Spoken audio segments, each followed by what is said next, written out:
Hey, what up? Ringo again. So we're finishing up Cat versus Davis here, or if we're gonna finish the first round. I stopped a little early on the last one. There's gonna be a couple of moments of fighting, followed by a break for an armor failure. We'll skip over that. I'll talk a little bit while skipping over, and then we'll go into the final moments of the round. Currently, the things I want to talk about as we go through, some stuff might pop up, but as I reviewed this in my head, the subjects that really come to my mind are watching the high-low setup Cat does, watching Davis's ring control. It's actually pretty good. List control. I don't know if we want to call it something else because it's not really a ring, but yeah, Davis's ring control is pretty decent there. How mauling will shut down a superior person's offense, and I'll talk about what that means when it happens, and maybe a little bit more about some throws. Cat has a nice throw at the end of the round. So anyway, let's get to it. So turn slow-mo off, and here's we go in. Cat throws that opening sort of snap. That's kind of like our jab in this sport. Our heavy shit is actually going to come with your back punch, and you kind of jab with your right hand. So this, we'll do it in fast motion. I'll show it again. That right there is some high level shit that I don't even know if Cat knew he was doing. So this is basically a hanging guard. It's a little fucked up because Cat's putting his axe up instead of dropping it down, which is what you'd normally want to see. So his axe is up and it should be down, which blocks. Uses his shield to block this part of his body, and then the sword blocks the top. And then if you need to bring to the other side, you can just sort of rotate your wrist down. So you sort of bring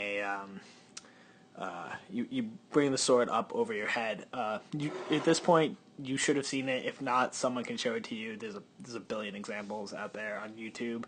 Check SCA pages. Talk to better fighters. Anyway, so in this hanging block that he's doing, you can see just barely from the lights, he catches Davis's axe on his and lets it come down. There's really no contact. That shield catches the last of it, and it's essentially caught up in his blade here, and he's still controlling the weapon by keeping contact, and that's going to open up this angle for, that's not what I wanted, this angle for his buckler to come in for a perfect shot, and boom. Davis does manage to get out of the way, catch a little bit on the buckler, so it only hits with half the power it's supposed to. He's going to eat a bunch more of those in the rest of this fight, but that sort of technique of using your weapon to open up that punch if someone's in too close, eating a buckler punch normally doesn't hurt that much, but when you're too close, it can really rattle you, and if you put a lot of power, you can actually drop someone with it. So anyway, this is the armor failure, and notice on that whole section, Cat left himself in this half of the arena.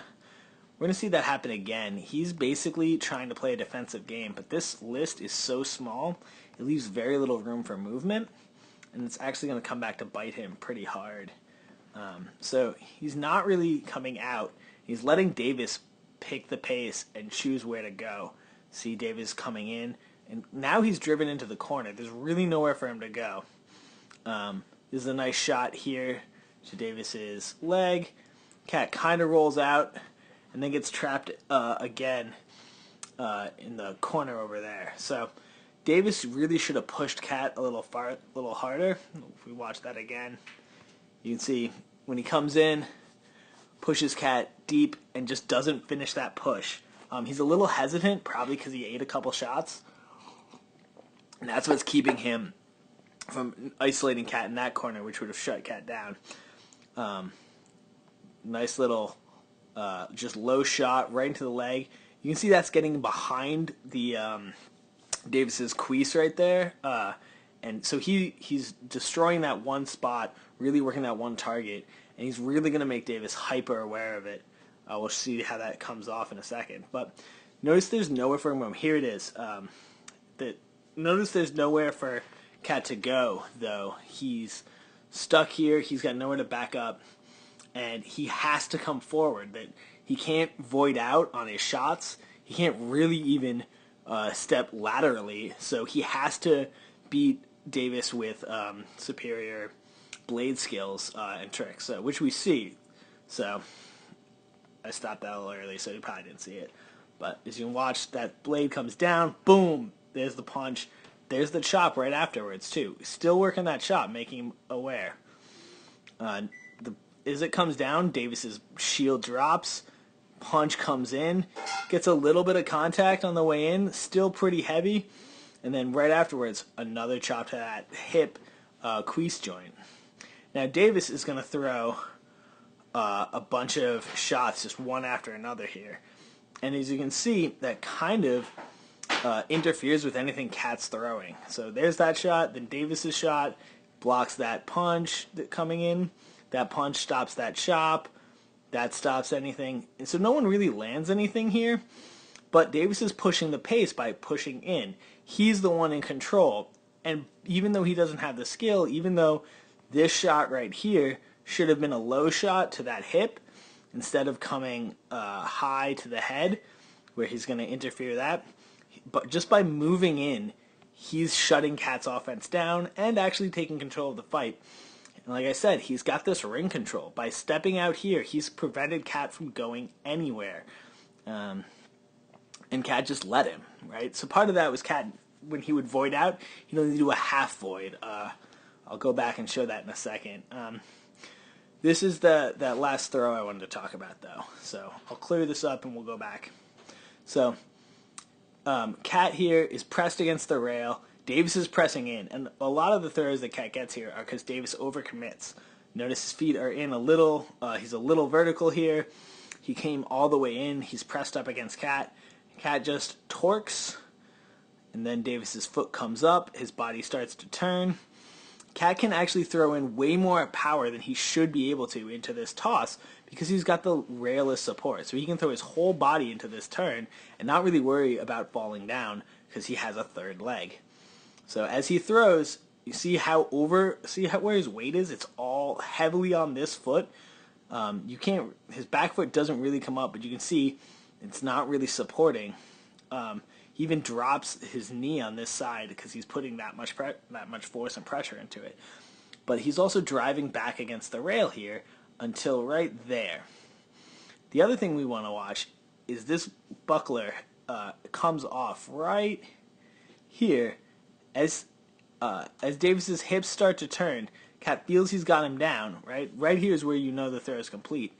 Cat's just going to push down on the head.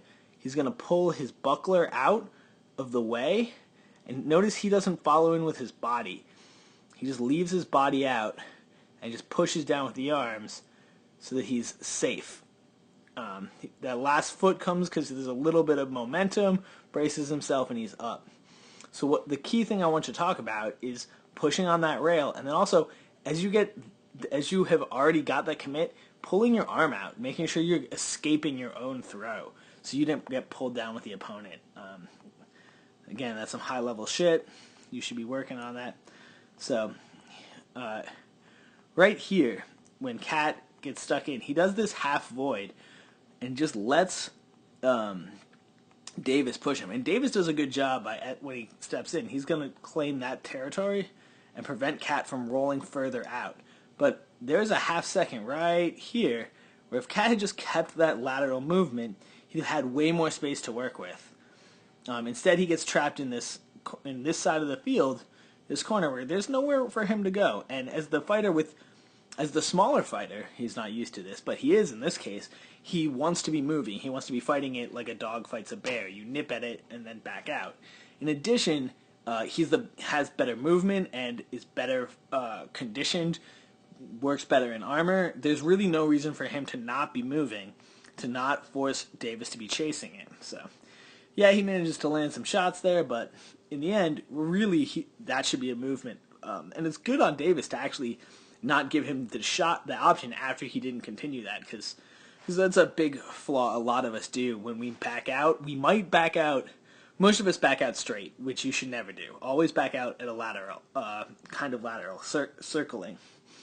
But even if you are doing that, even if you are circling, most of us will only circle a little bit out, and we don't continue it, which can allow someone to get better ring control if they take a good step, if they follow us correctly. You can't just void out half void and then reset. You need to make sure you get to the point where you have room to move, where you are safe before you can really start resetting and looking at the fight. So anyway, that's basically what happened there. Yeah, much shorter on this one. Hopefully the others come in closer to this. Still over the 10-minute mark. I'll try to tighten that up a little bit better in the future. If you got any thoughts, any questions, whatever, just let me know. Peace.